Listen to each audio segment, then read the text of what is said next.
The morning of February 20th, 1944, began in darkness at RAF Polebrook. Technical Sergeant Carl Moore stood in the pre-dawn cold, watching his breath crystallize in the air as ground crews swarmed over the B-17 they called 10 horsepower. The bomber's aluminum skin gleamed dully under work lights, already frosted with the kind of ice that made every surface treacherous. Moore, 26 years old, and assigned as top turret gunner and waist gunner, had learned to read omens in the behavior of maintenance crews. When they worked this frantically, when they triple-checked every rivet and control cable with unusual intensity, it meant the target was bad. Inside the briefing room an hour later, the tension crystallized into certainty. When the intelligence officer pulled back the curtain to reveal the red ribbon stretching across the map of Europe, the collective groan from assembled air crews told Moore everything he needed to know. Leipzig, deep in the heart of Germany, more than 400 miles beyond the English Channel, protected by hundreds of flak guns and swarms of Luftwaffe fighters, the ribbon seemed impossibly long, impossibly bold, impossibly suicidal. The briefing officer began, his voice carrying across the suddenly silent room. This is the first day of Operation Argument. What you're about to undertake will determine whether we achieve air supremacy before the invasion of France. Leipzig manufactures Messerschmitt 109s, a lot of them. Your job is to destroy that capacity. If you're enjoying this deep dive into the story, hit the subscribe button and let us know in the comments from where in the world you are watching from today. Moore studied the men around him. The crew of 10 horsepower represented a cross-section of America assembled by chance and military necessity. First Lieutenant Clarence Nelson, their pilot, was a quiet professional from the Midwest who'd earned respect through competence rather than charisma. Flight Officer Ronald Bartley, the co-pilot, possessed the easy confidence of someone who'd never failed at anything important. Second Lieutenant Walter Trumper, navigator, carried the careful precision of an accounting clerk, which he'd been before the war transformed him into a man who plotted courses through fields of anti-aircraft fire. The bombardier was Second Lieutenant Joseph Martin, tasked with the terrible mathematics of turning industrial targets into smoke and rubble. Staff Sergeant Archibald Matthews, the flight engineer and ball turret gunner, had emigrated from Scotland as a child and retained the quiet determination of someone who'd crossed an ocean seeking opportunity. Sergeant Joseph Rex operated the radio, maintaining the tenuous electromagnetic thread connecting them to safety. Sergeant Russell Robinson manned the ball turret when Matthews wasn't using it, suspended in a plexiglass sphere beneath the bomber's belly. Sergeants Thomas Sowell and Moore himself rotated through the waist gun positions, and Sergeant Magnus Hagbo occupied the tail turret, the loneliest and most exposed position on the aircraft. 10 of them, young men, most barely past 25, about to fly a machine made of aluminum and rivets into a sky designed to kill them. The intelligence officer continued his briefing with clinical detachment. Big Week represents the culmination of months of planning. Over the next 6 days, the 8th Air Force and RAF Bomber Command will launch more than 3,000 sorties against German aircraft production. We're not trying to win the air war gradually. We're trying to end it decisively. The Luftwaffe will respond with everything they have. They must. If they don't defend these factories, they lose their capacity to build fighters. If they do defend them, they'll meet our new long-range escorts and be destroyed in combat. Moore understood the brutal calculus. The brass were using his bomber formation as bait, drawing German fighters into battles where American P-51 Mustangs could shred them. It was sound strategy from 30,000 feet above East Anglia. It felt considerably less sound when you were the bait. Expected fighter opposition, moderate to heavy. Flak over Leipzig. Weather. Marginal, with clouds expected over the target. Questions? Someone asked about fighter escort. The answer provided cold comfort. P-51 seconds would accompany them deep into Germany, but the bombers would be on their own for portions of the mission. Someone else asked about loss estimates. The briefing officer's pause spoke volumes. Acceptable losses, he finally said, which meant they expected empty bunks at Polebrook tonight. By 0800 hours, Moore and his crew stood at 10 horsepower's hard stand, conducting final checks. The B-17G Flying Fortress represented American industrial might made airborne. 4 Wright R-1820 Cyclone engines capable of producing 1,200 horsepower each, 13 50 caliber machine guns positioned to create overlapping fields of fire, a maximum bomb load of 8,000 pounds, though today they carried 12 500-pound general-purpose bombs. The aircraft's official designation was 42-31763. The nose art showed its nickname in crisp white letters, 10 horsepower. Moore climbed through the waist door and moved toward his position in the top turret, directly behind the cockpit. The interior smelled of hydraulic fluid, gun oil, and the peculiar metallic tang of high-altitude aircraft. Every surface was frigid to the touch. At altitude, temperatures would plunge to 60 degrees below 0 Fahrenheit. The electrically heated flight suits they wore offered partial protection, but frostbite remained an occupational hazard. Nelson and Bartley ran through their pre-flight checklist with mechanical precision.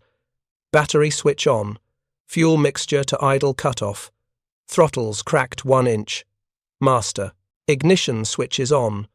The ritual of making metal fly, performed thousands of times across dozens of airfields throughout eastern England on this particular morning.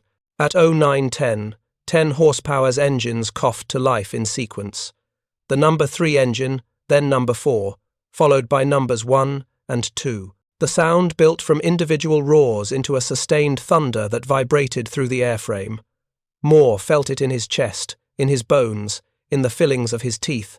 39 B-17 seconds from the 351st Bomb Group were spinning up simultaneously, preparing to add their contribution to the largest bombing mission yet attempted against Germany. The group would fly as part of the 1st Combat Wing, attacking Messerschmitt assembly facilities at Leipzig, while other formations struck ball-bearing plants at Schweinfurt and aircraft factories at Regensburg. More than 1,000 heavy bombers would be airborne today, escorted by 660 fighters. The sky over Germany would be crowded with aircraft seeking to destroy each other with systematic efficiency. 10 horsepower lurched forward, joining the taxi procession toward the runway. Moore watched through the Astrodome as bomber after bomber rolled into position, each aircraft carrying 10 men who'd eaten breakfast together, who'd written letters home, who'd contemplated mortality with the particular intensity of those about to test its patience. At 09:37, 10 horsepower rolled down Polebrook's runway, engines howling at maximum power. The tail lifted. The bomber accelerated to approximately 120 miles per hour.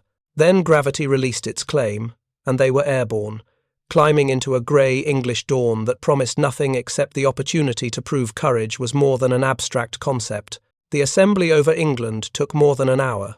39 bombers from Polebrook joined with formations from other bases, each group finding its assigned position in a defensive box designed to maximize protective firepower while minimizing vulnerability. The mathematical precision required to put hundreds of aircraft into coordinated formation without collision demanded exceptional airmanship. They climbed through clouds, following radio beacons, making gentle turns that allowed faster aircraft to close gaps without overtaking slower ones. By 1100 hours, the Armada crossed the English coast near Great Yarmouth, leaving behind the green fields of England for the grey expanse of the North Sea.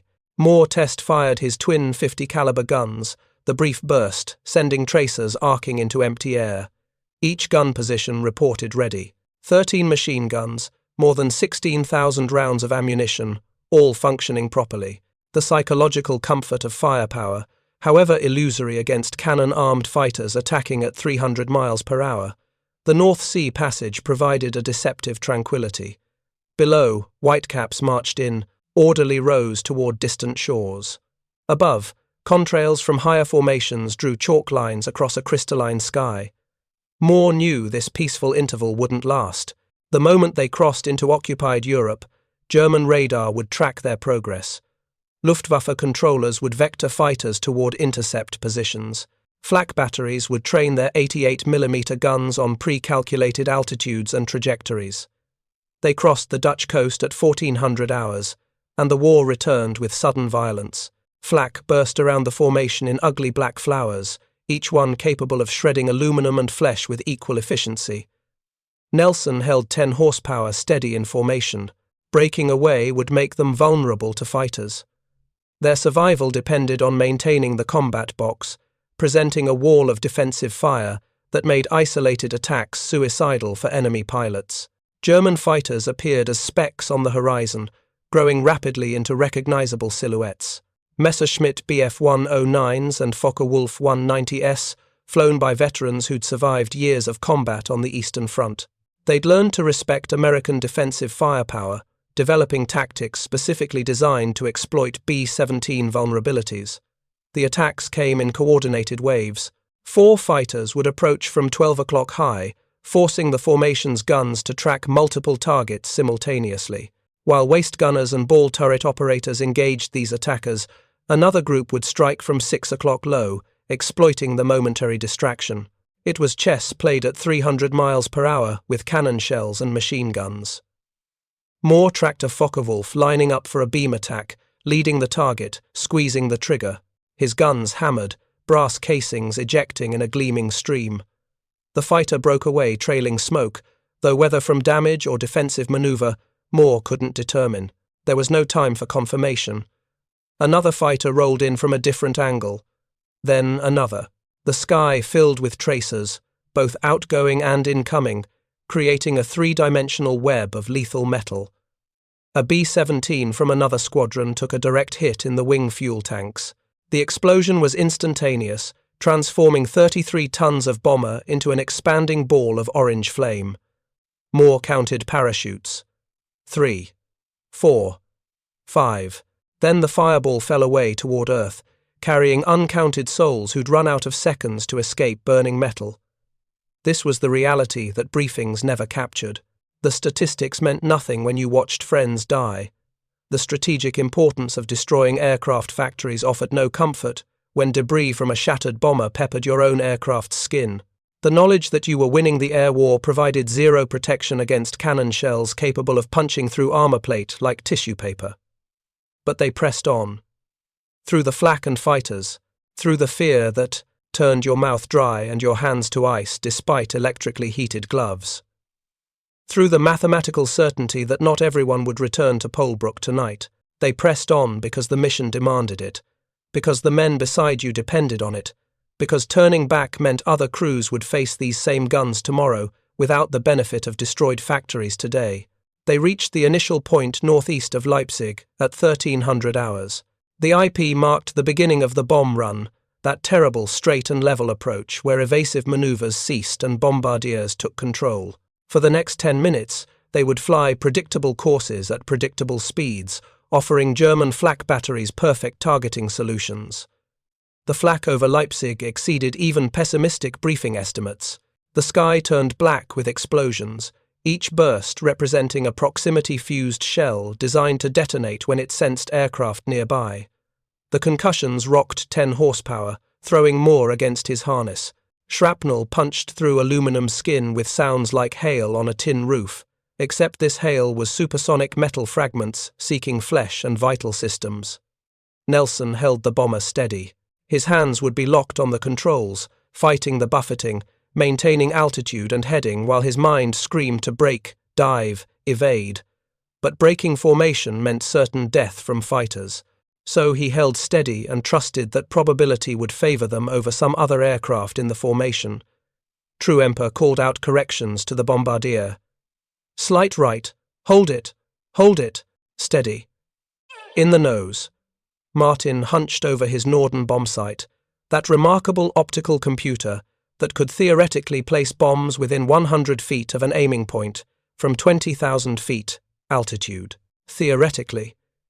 In practice, with flak throwing the aircraft around and smoke obscuring the target and the simple reality of dropping objects through turbulent air at terminal velocity, precision bombing remained more aspiration than achievement. Bombs away. Martin toggled the release. 12 500-pound bombs dropped free, their fins stabilizing their fall toward Leipzig's Messerschmitt assembly facility, 4,500 feet below. 10 horsepower lurched upward, suddenly relieved of 6,000 pounds. Other bombers in the formation released simultaneously. creating a pattern of impacts that would be photographed and analysed and debated by intelligence officers, seeking to determine whether they'd achieved sufficient destruction to justify the cost. The cost was about to increase dramatically. Moore saw the fighter an instant before it opened fire, a Messerschmitt 109, approaching from 11 o'clock high, exactly the angle that exposed the cockpit while minimizing defensive fire. The German pilot had chosen his approach perfectly, timing it for the moment immediately after bomb release when American crews momentarily relaxed their vigilance. The Messerschmitt's cannon hammered, 20mm shells, each one carrying enough explosive to punch through armor and detonate inside soft targets. Moore opened up with his twin 50s, trying to spoil the Germans' aim, but the geometry was wrong. The fighter closed too fast from an angle that gave Moore minimal firing window. The first shell impacted Flight Officer Bartley's side of the cockpit. The explosion transformed the co-pilot's position into fragmented plexiglass and torn metal. Bartley never had time to understand what killed him. The shell nearly decapitated him, his body slumping forward against the controls before the full horror registered with anyone else in the crew. The same shell, or perhaps a second one fired in the same instant, ricocheted off the armor plate behind Bartley's seat. The deflected round struck Lieutenant Nelson in the right side of his face, a glancing blow that nevertheless carried enough force to shatter bone and render him immediately unconscious. His hands fell from the controls. The alarm bell rang. In the confined space of a B-17 at 20,000 feet over hostile territory, that sound meant one thing: catastrophic emergency. Abandon aircraft. Nelson had managed to hit the alarm before consciousness fled. It was the last conscious act of a pilot who'd trained his crew to handle emergencies. Now that training would be tested under conditions that no simulation could replicate. Moore felt 10 horsepower's nose drop. Without pilot input, the bomber began to fall, picking up speed, entering the beginning of a spin that would become unrecoverable within seconds. At this altitude, they had perhaps 90 seconds before physics made survival impossible. In the nose compartment, Lieutenant Martin heard the alarm bell and made his decision immediately. Bombardier protocol in emergency situations was clear: jettison remaining bombs, then evacuate. He salvoed the remaining ordnance, though they'd already released their payload. Then he bailed out through the nose hatch, disappearing into the slipstream without hesitation. His training said the aircraft was doomed. His training said, stay aboard a dying bomber and you die with it. His training didn't account for the men in the cockpit who might still be saved. 10 horsepower plunged earthward in a tightening spiral. Moore felt centrifugal force pressing him against the turret wall as the bomber spun. The altimeter unwound with terrifying speed. 19,000 feet, 18,000, 17,000. Each second of delay meant 1,000 feet closer to an impact that would leave nothing identifiable as human remains. The rational choice was obvious: grab your parachute and jump. Every fibre of training and instinct screamed for self-preservation. Moore could see the others making the same calculation, hands reaching for parachute packs, bodies moving toward escape hatches. But Moore couldn't see into the cockpit from his turret position. He couldn't know if Nelson and Bartley were alive or dead. He couldn't know if the controls were still functional or if the aircraft was salvageable. What he knew was that someone had to find out, and the seconds required to check would cost him his own chance of escape. So Technical Sergeant Carl Moore made a choice that defied logic and survival instinct. Instead of moving toward the waist door and safety, he fought forward through the spinning aircraft toward the cockpit, where 2 men sat silent in their harnesses, and a bomber plunged toward German soil at terminal velocity. Moore hauled himself through the spinning bomber toward the cockpit. The centrifugal force of the spiral dive made every movement a battle against physics. Equipment broke loose from its mounting points, becoming projectiles in the confined space. The intercom was screaming with voices, some calling for bailout, others reporting damage, all underlaid by the rising howl of air rushing past damaged surfaces at increasing velocity. He reached the cockpit bulkhead and immediately understood the horror. Bartley's body slumped forward, obviously dead, blood painting the instrument panel in spreading patterns. Nelson was unconscious, bleeding from facial wounds, but his chest rose and fell with shallow breaths. The co-pilot's controls were locked by Bartley's weight, The pilot's yoke hung loose, unresponsive. The altimeter read 14,000 feet. They'd lost 6,000 feet in perhaps 30 seconds.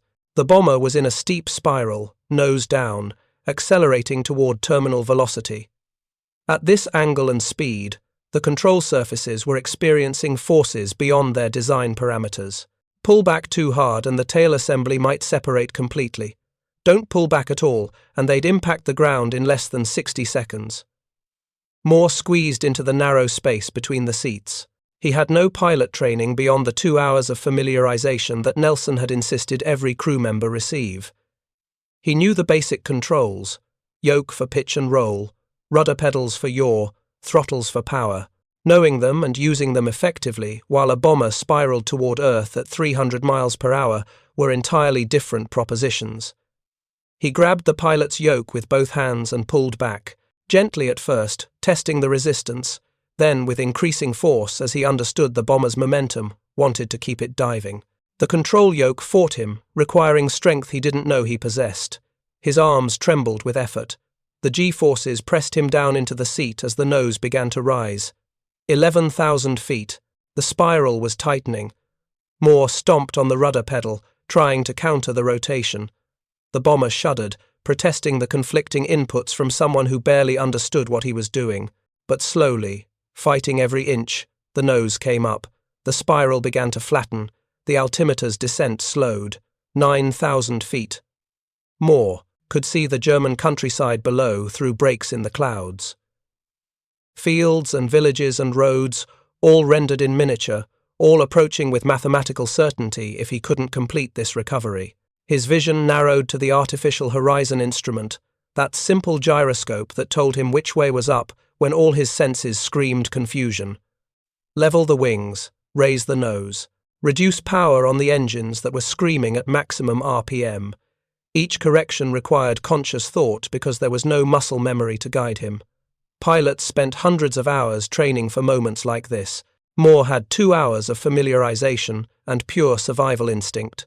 7,000 feet. The dive was slowing but not stopping.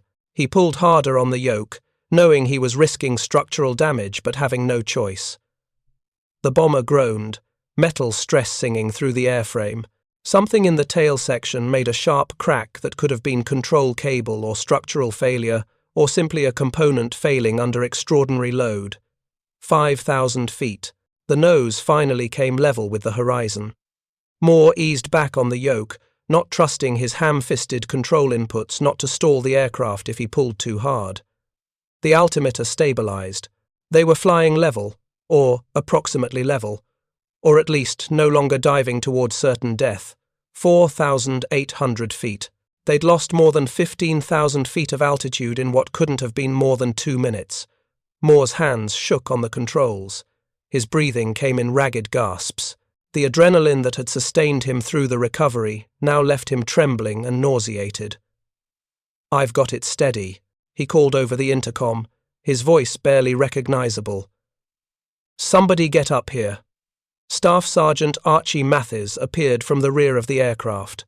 The flight engineer and ball turret gunner moved with the calm efficiency of someone who'd trained for emergencies, even if this specific emergency had never appeared in any manual. He took one look at the cockpit and understood immediately. "We need to get Bartley out of those controls," Mathis said, his Scottish accent thickened by stress. Together, they maneuvered the co-pilot's body into the nose compartment, a grim task made necessary by survival requirements. Mathis slid into the right seat, still warm from the man who'd occupied it minutes before. Lieutenant Truemper, the navigator, climbed up from his position in the nose. His training included basic flying skills, enough to assist in emergencies. Between the three of them, Moore, Mathis, and Truemper, they had perhaps 4 hours of combined stick time. They would need to fly a badly damaged B-17 300 miles across hostile territory to reach England. "Nelson's alive but unconscious," Truemper assessed, checking the pilot's pulse. "We can't move him. The wound looks bad, but not immediately fatal if we get him to a doctor." Sergeant Joe Rex, the radio operator, appeared next. "Most of the crew wants to bail out. They think we're going down." Moore made eye contact with Mathis. then True Emperor. An unspoken question passed between them. They could order everyone to jump, then attempt to guide the bomber down themselves, or they could try to save both the aircraft and the wounded pilot. "Tell them we're flying this ship home," Moore said. "Anyone who wants to jump can jump, but we're taking Nelson back to England." Nelson's foresight in providing basic flight training to every crew member was about to be tested in ways he'd never imagined.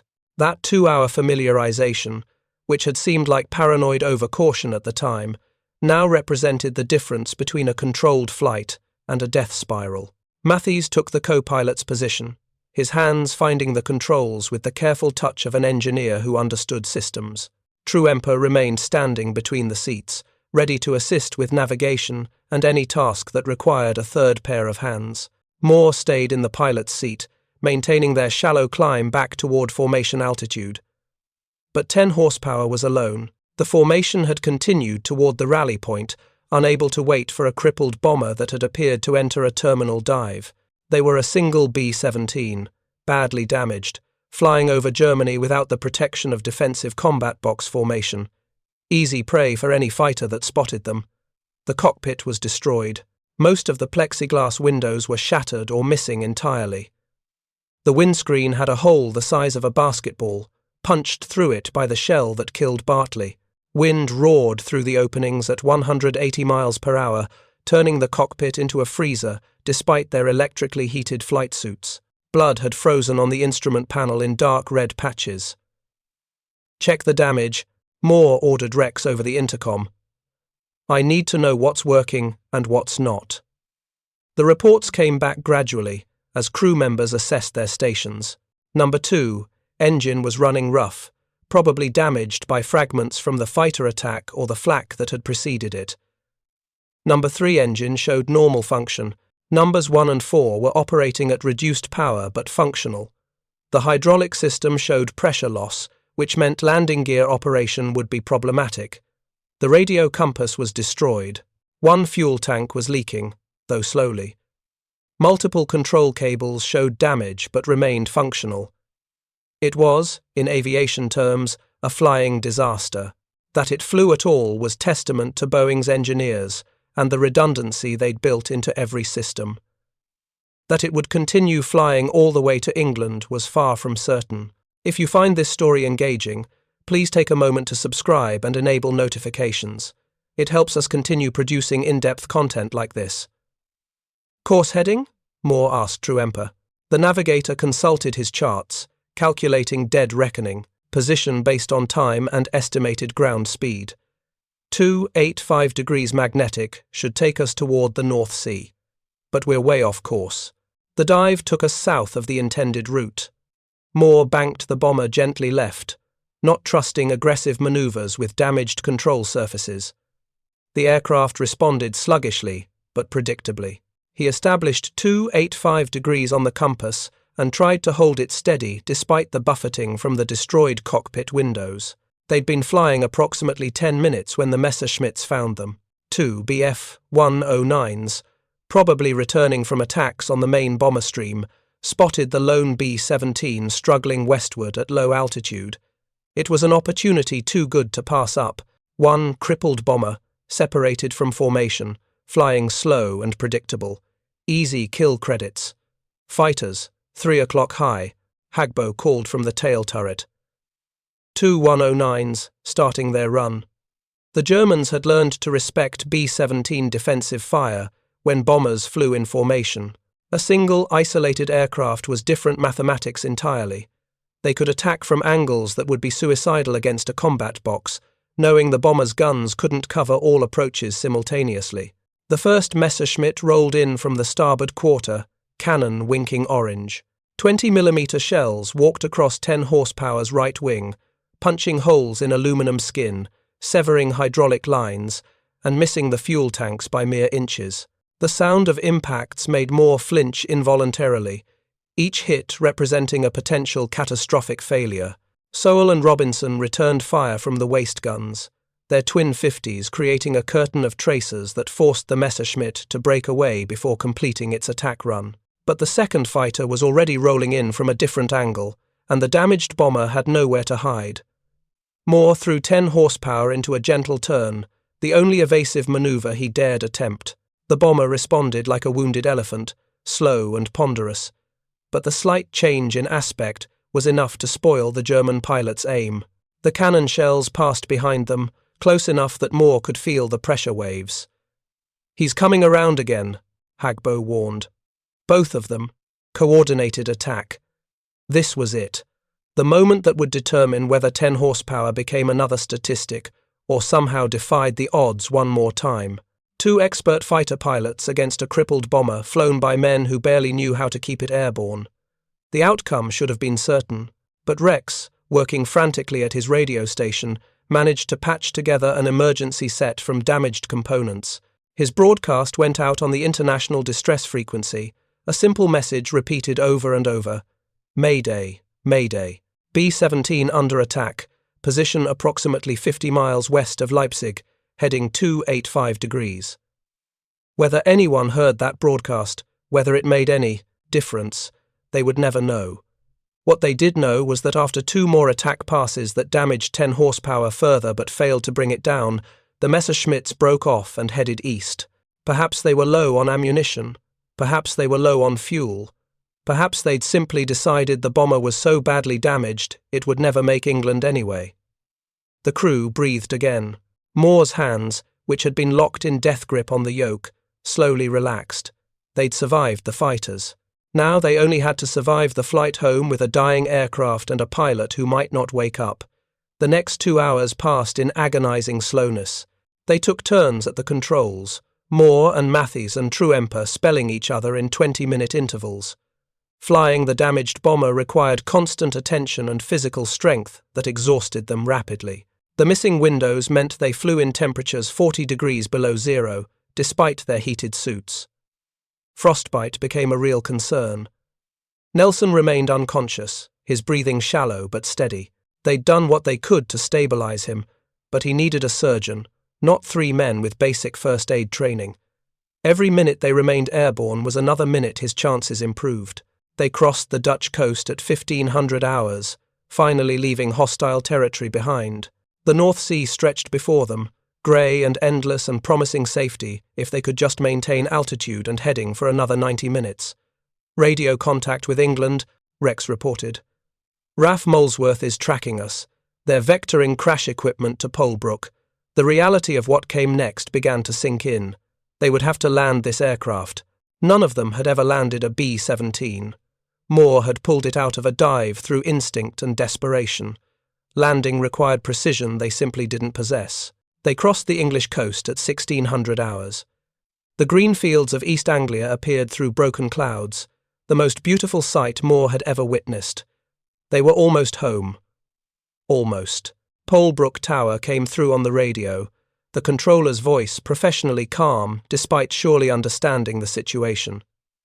10 horsepower. Polebrook Tower. We have emergency equipment standing by. State your intentions. Truemper keyed the microphone. Polebrook Tower. 10 horsepower. We have 1 dead, 1 critically wounded. Extensive damage to controls and hydraulic systems. Request instructions for emergency landing. There was a pause. Then Colonel Eugene Romig, the group commander, came on frequency.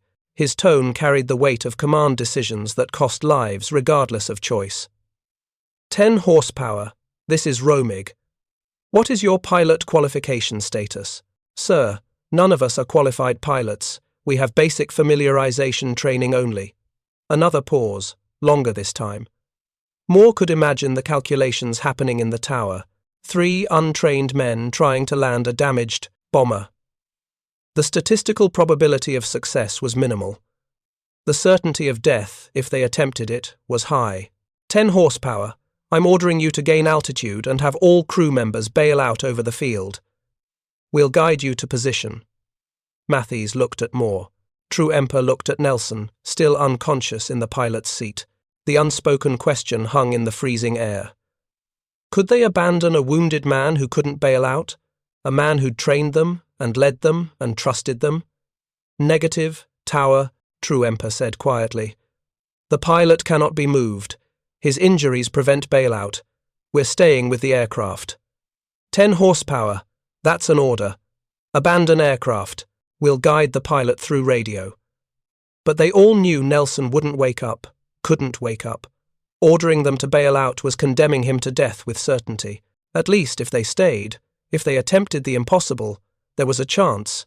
Slim, almost non-existent, but not zero. Tower, understood. But we're not leaving him. The radio went silent. Moore could imagine the argument in the tower, officers debating the mathematics of acceptable loss. Do you order 3 men to die attempting to save 1? Or do you accept the certain death of 1 to save 3? Romig came back on frequency, his voice heavy with the weight of command. 10 horsepower. If you're staying with the aircraft, you're cleared to attempt landing. We'll have Major Ledoux airborne in My Princess to escort you through the approach. But 10 horsepower? This is a very bad idea. The odds are not in your favor. Understood, sir. We're committed. Major Elzia Ledoux launched immediately in his B-17. My Princess, taking up position alongside 10 horsepower. The formation of 2 bombers circled Polebrook at 2,000 feet, while Ledoux talked True Emperor and Mathies through the landing checklist. Landing gear down and locked. They tried. The hydraulics groaned, and through the damaged windows they could see the wheels begin to extend. But the left main gear stuck halfway down, refusing to lock. The indicator lights showed red. Gear won't lock, Mathies reported. Hydraulic pressure too low. Copy. Attempt manual crank. Mathies and Moore took turns on the manual crank handle, trying to force the gear down mechanically. It was exhausting work, cranking against springs and hydraulic resistance with arms already exhausted from flying. The left gear extended further, but still wouldn't lock. The right gear locked successfully. The nose gear remained stuck in the up position. Tower. We have partial gear. Right, main locked, left main extended but not locked, nose gear up. This was worse than all gear up or all gear down. Asymmetric gear meant asymmetric ground contact. The moment they touched down, the bomber would try to ground loop violently. They'd need perfect coordination on throttles and brakes to prevent a cartwheel that would tear the aircraft apart. 10 horsepower, recommend you gain altitude and have remaining crew bail out. 5 crew members remained aboard. Moore, Mathies, True Emperor, Rex, and Nelson. Rex, Sowell, Robinson, and Hagbo could bail out now, saving themselves. But that would leave just Moore, Mathies, and True Emperor to attempt the landing with Nelson. Anyone who wants to jump, jump now, Moore called over the intercom. No shame in it. This is going to be bad. Rex responded immediately. I'm staying. You need someone on the radio. Sowell and Robinson, the waist gunners, chose to bail out. They'd done their jobs, fought their fight. No one blamed them for taking the offered chance at survival. Hagbo, the tail gunner, stayed. Been this far, might as well see how it ends. So 5 would attempt the landing that should require at least 2 qualified pilots and preferably 3 people who knew what they were doing. Ledoux continued talking them through the approach from his position in My Princess. Airspeed at 130 miles per hour. Maintain gentle descent rate. Line up with runway heading 090. The first approach was too fast. They flashed over the runway at 160 miles per hour, way too hot to even consider touching down. Moore firewalled the throttles, and they climbed away for another circuit. That's okay, Ledoux encouraged. You've got time. Set up for another try. The second approach looked better. Airspeed at 140, not perfect but close. They were lined up with the runway centerline. Descent rate looked acceptable, but at 200 feet altitude, a gust of wind pushed them sideways. Moore overcorrected, and they veered right of centerline. He added power and went around again. 2 attempts, both unsuccessful. The physical and mental exhaustion was overwhelming. Moore's hands felt like lead weights on the controls. Mathies called out airspeeds and altitudes, his voice increasingly strained. 10 horsepower. This is Romig. 1 more attempt. If you can't get it down this time, I'm ordering everyone to bail out. The weather's deteriorating and we're losing daylight. They circled wide, setting up for what would be their final approach one way or another. In the tower, ground crews and officers watched in tense silence. Across Polebrook, men who'd flown with 10 horsepower's crew gathered to witness the outcome. "This is it," Moore said to no one in particular. "Third time lucky or we're done." Truemper called out the checklist items one final time. Mixture rich, props full forward, flaps approach setting, landing light on, fuel pumps on. They rolled out on final approach, runway directly ahead, wind calm, visibility good. Every element favoured success except for the 3 amateurs flying a badly damaged bomber with partial landing gear. Ledoux in My Princess talked them down with the calm voice of experience. "Looking good, 10 horsepower. Maintain current airspeed. Slight left correction. You're high. Begin descent. 1,000 feet, 800 feet, 500 feet." The runway was rushing toward them, the geometry of the approach looking increasingly correct. Moore could see the crash equipment positioned along the runway, fire trucks and ambulances waiting for what everyone assumed would be disaster. 200 feet. The bomber descended through the pale afternoon light, battle-damaged and bleeding hydraulic fluid, held aloft by will as much as aerodynamics. 100 feet. Moore could see individual faces of the men watching from the ground. 50 feet. Matthews called out height above runway. 40 feet. 30 feet. 20 feet. The right main gear touched first, exactly as they'd planned. The tire squealed against concrete, friction and weight combining to create a moment of controlled contact. For one beautiful second, it looked like they might succeed. Then the left main gear, not fully locked, collapsed under the bomber's weight. 10 horsepower's left wing dropped suddenly. The bomber lurched sideways. Moore fought the controls, but there was no correcting this.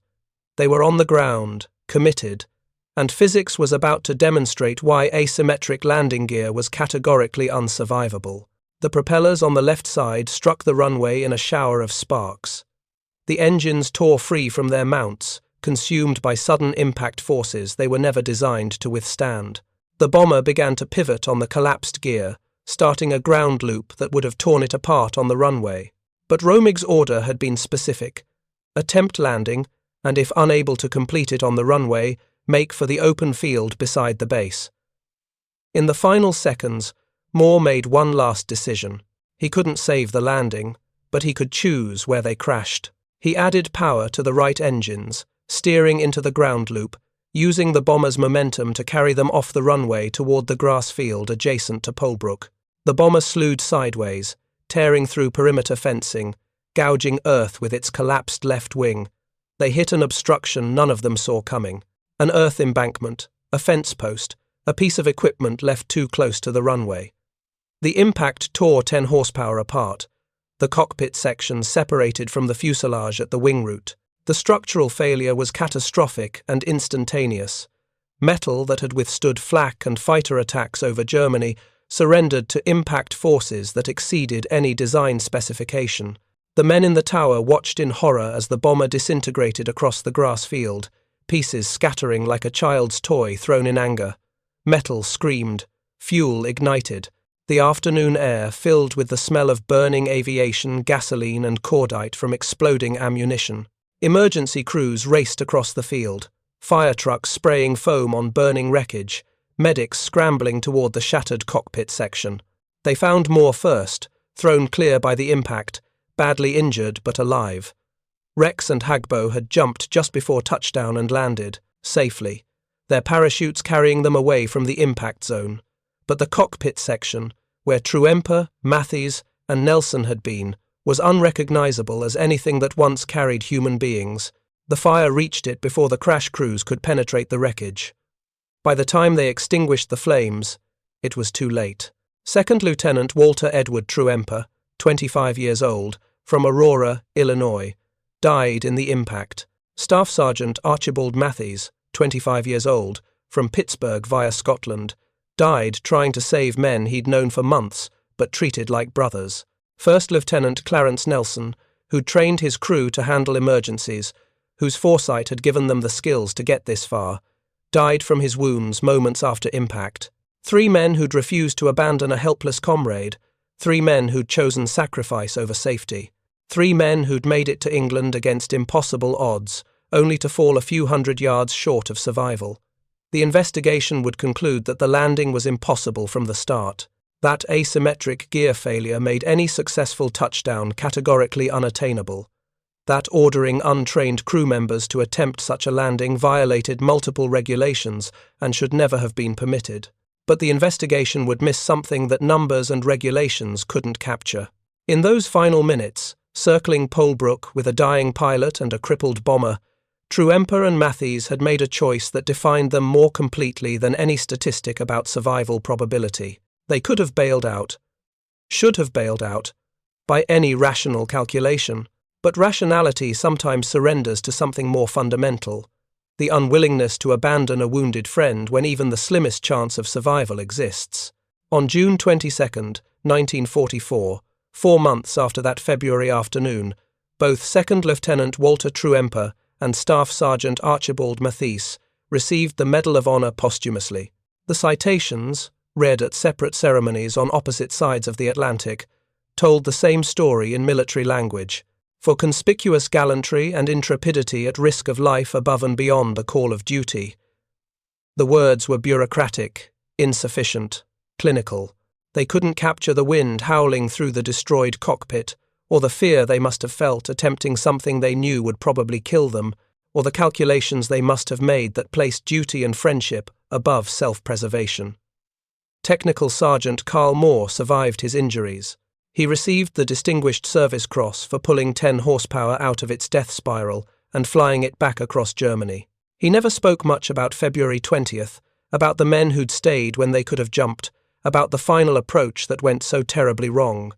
He didn't need to speak. The men who'd been there understood. The men who'd watched from the tower understood.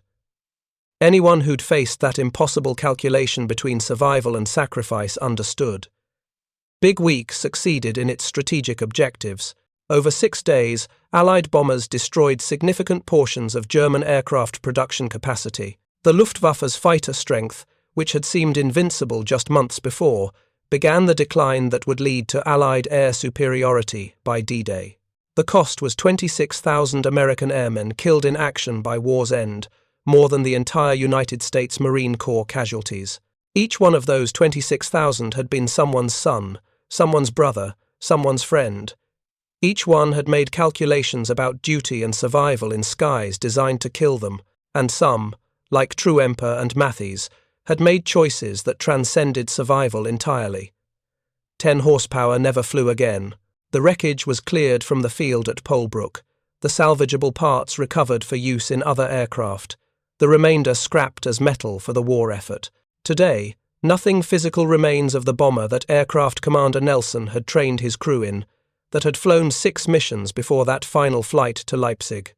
But memory remains, in the archives that preserve Medal of Honor citations and mission reports, in the stones of the American Cemetery at Cambridge, where Truemper was originally buried before his family had him returned to Illinois, in the records that show Matthews entered service at Pittsburgh but was born in Stonehouse, Scotland, having come to America seeking opportunity and finding instead a definition of heroism that required giving everything.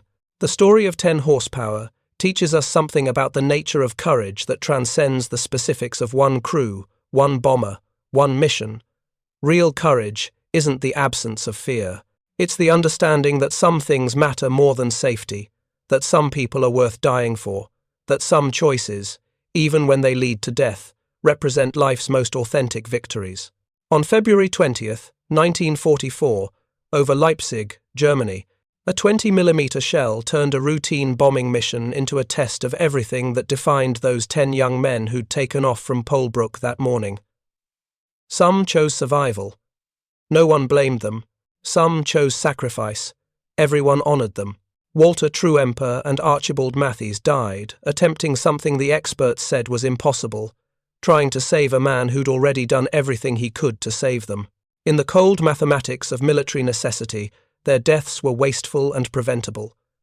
In the deeper mathematics that measures what it means to be human, their deaths were transcendent. Carl Moore lived another 48 years. He married, raised children, built a life in the peace that men like Truemper and Matthews died to secure.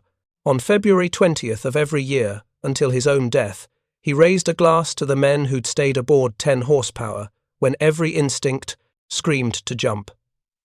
He never forgot the sound of the engines as they circled Polebrook that afternoon, never forgot Truemper's voice on the intercom, calm and determined, never forgot Matthews's hands on the controls, steady despite the fear they all felt, never forgot that in the moment when survival demanded abandoning a wounded friend, 2 men chose differently, and that choice, more than any medal or citation or official history, defined what happened aboard 10 horsepower on the first day of Big Week.